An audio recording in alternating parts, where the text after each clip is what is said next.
I don't know about you guys, but this last episode of 90 Day Fiancé can only be summed up as 2 hours of my life that I will never get back, and that's what I want to talk about today.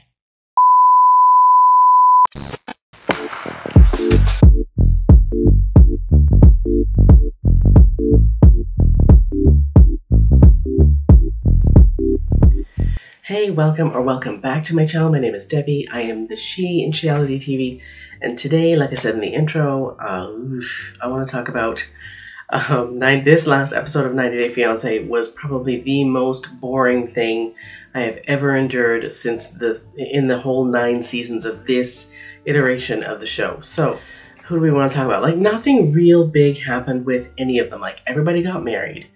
The best part of the episode was Kobe and Emily's dad bonding. Like that part of the show had me bawling. Okay, that's the only part of the show that was any good, right? Shaida and Bilal get married and she's talking about that damn prenup again. Like, who cares about this stupid prenup? Who cares? It's lopsided in one way or the other. I don't like Bilal, but I understand where he's coming from, right? Who wants to spend their life working, busting their asses, building something for themselves, to have some woman come along and think that she deserves half after what, a few years of marriage? No, sorry. I think he's 100% right in saying that, hey, you know what? You walk away with nothing, because when she walks in, he's already got what he's got, right? Then for her to come in and say, oh, well, I want you to give me money to start a business? What? What kind of nonsense is that? Who does that? And so many people in the comments are like, oh, well, you know what? She was a successful businesswoman in Trinidad. Where? She says, you know what? You know, I was a somebody in Trinidad, like people knew me and whatever, but where? Prove it. Where? Where's the money? Somebody in the comments said, well, she was a successful woman and she had a business in Trinidad and she sold. Then where's the money? Where's the money? Why wouldn't she just use the money from that business to start a business in the US instead of asking him to give her the money to start a business that she would own 100%, and no matter what happened between them, it still belongs to her. But the money belongs to him. Like, what? That made no sense to me. It didn't make sense to me when it came out of her mouth. Doesn't make sense to me now. In addition, that whole, she wants in the prenup, oh, I want to put it in the prenup that I have kids before I'm 40? Like, what do you think, he's a wizard? This isn't magic. Like, those are the types of things that we don't generally have control over. Like, I don't know, it made no sense, right? Yes, she looked great and all that other kind of stuff, but I don't know, to a large degree, I feel like they bored me. Like, their story bores me. They had to go back on and touch on that whole prenup mess. And like I said, I don't care anymore. I don't care. Who cares? It's dumb shit. Who cares? Let's move on to Emily and Kobe. I mentioned at the beginning of this video that David, Emily's dad, and Kobe were the best part of this entire show, right? This whole episode, they were the best part. Like, the emotion was real. Like, I bawled through their entire scene, right? And Kobe's feeling all bad because he hasn't told Emily's dad that Emily is pregnant, right? And you know what? I don't feel like that's his place. Like, yeah, he's the guy who got her pregnant, but she's the daughter. Like, Dad told you both, just don't get pregnant. Like, you guys had one job. One job. Don't get pregnant. And you can't even do that. I feel like it is like her sister said. Emily is too comfortable.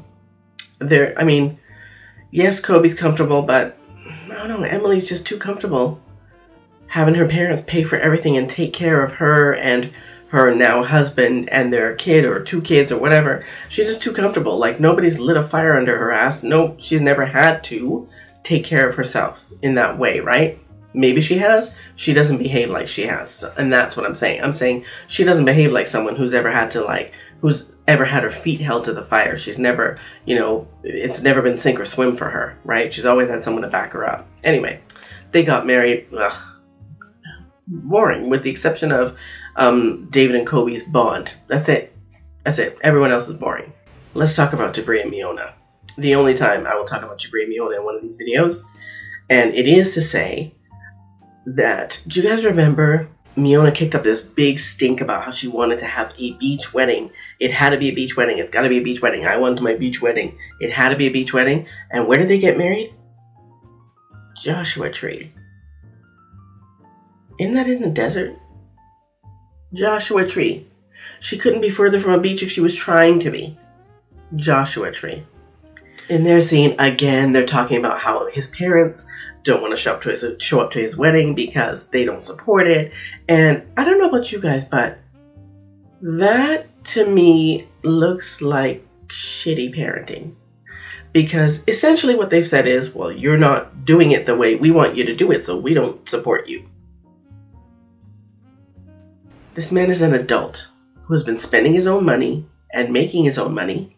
Yippee! And now because he's been under your roof for a few months, they think that they should be able to call the shots as to when, how, where, whatever, like however he gets married, right?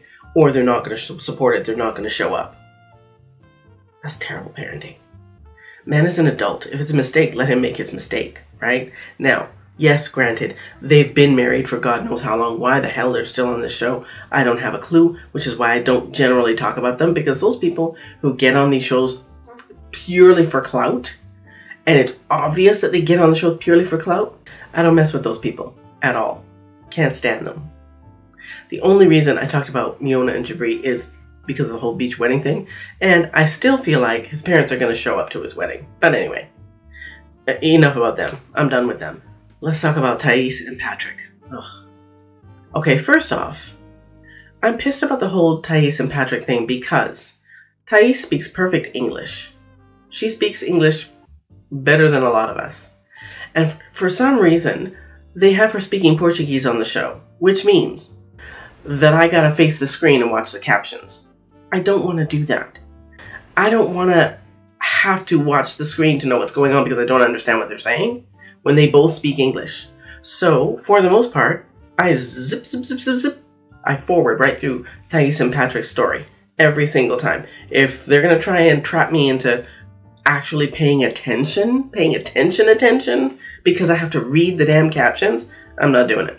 I can't stand either one of them anyway, so I zipped right past it. I did understand Patrick's side of it. When Patrick was speaking English, I understood. When Patrick was talking to Thais' dad, asking him for his blessing the day before they get married, supposedly, because this is supposed to be the day before they get married, I'm just like, dude, as if he wouldn't be getting that from me. I'm sorry, not the day before. So yeah, I don't know. And Thais' dad thinks that Patrick is your typical American man who saw a good-looking Brazilian woman and has decided that he wants her for his own purposes. So, yeah. I don't know. I'll be surprised if he gives him his blessing, but I don't know. We'll see. And maybe he will. I mean, Daddy, because he's still in Brazil, Daddy getting paid from the show too, right? So, I don't know. Anyway, that's all I've got for this episode of 90 Day Fiancé. Again, it was literally a snooze fest. Like I said in the intro, 2 hours of my life that I will never get back. Again, and as usual, thank you so much for watching. I do appreciate it, and I will see you next time.